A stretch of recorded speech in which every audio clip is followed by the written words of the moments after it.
সন্ত্রাসী অভিযান চালিয়ে গোপালগঞ্জে এনসিপি নেতাদের উপর হামলাকারীদের ২৪ ঘণ্টার মধ্যে গ্রেফতারের দাবি জানিয়েছে বৈষম্য বিরোধী ছাত্র আন্দোলন। এনসিপি নেতাকর্মীদের হামলার প্রতিবাদে বিকেলে রাজধানীর শাহবাগে সংবাদ সম্মেলনে এই দাবি জানান সংগঠনের সভাপতি রিফাত রশিদ। একই দাবিতে জাতীয় প্রেসক্লাবের সামনে বিক্ষোভ মিছিল করে জামায়াত ইসলাম। এছাড়াও গোপালগঞ্জে এনসিপির উপর আওয়ামী সন্ত্রাসীদের হামলার প্রতিবাদে দেশের বিভিন্ন স্থানে তাৎক্ষণিক ব্লকেড ও বিক্ষোভ কর্মসূচি পালন করেন এনসিপি নেতাকর্মীরা। খায়রুল ইসলামের রিপোর্ট। সব মশার বিরুদ্ধে সুরক্ষা দিতে এলো বসুন্ধরা এক্সট্রিম অ্যারোসল, মশার বিরুদ্ধে এক্সট্রিম সুরক্ষা। গোপালগঞ্জে জাতীয় নাগরিক পার্টি এনসিপির সমাবেশ শেষ হওয়ার সঙ্গে সঙ্গে হামলা চালায় নিষিদ্ধ ছাত্রলীগ ও আওয়ামী লীগের নেতাকর্মীরা।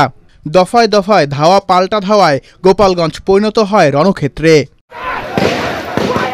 আর এই হামলার প্রতিবাদে নারায়ণগঞ্জ, নওগাঁ, সিলেট সহ দেশের বিভিন্ন জায়গায় ব্লকেড কর্মসূচি পালন করেন এনসিপির নেতাকর্মীরা। সন্ধ্যায় শাহবাগে বিক্ষোভ সমাবেশ করে বৈষম্য বিরোধী ছাত্র আন্দোলনের সভাপতি বলেন, ছাত্র জনতার উপর হামলা চালালে এর পরিণতি হবে খুবই ভয়াবহ।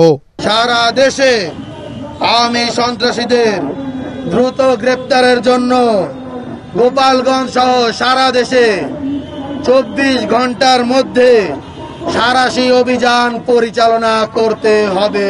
জুলাইয়ের সহযোদ্ধাদের যারা এখানে হামলা চালিয়েছে তাদের গ্রেপ্তার না করা হয়, সাঁড়াশি অভিযান পরিচালনার ভিতরে ঢিলে তেতলামি করা হয়, তাহলে ছাত্র জনতা সারা বাংলাদেশ জুলাইয়ের মতো আবার অচল করে দেওয়ার জন্য প্রস্তুত রয়েছে।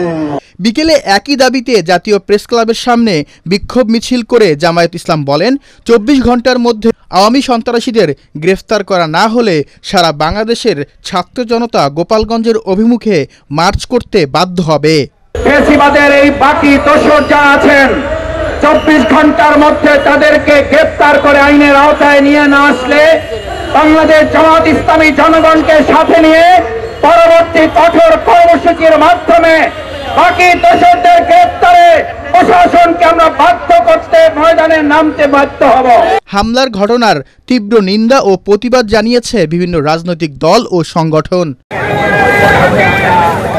খায়রুল ইসলাম, এটিএন বাংলা, ঢাকা।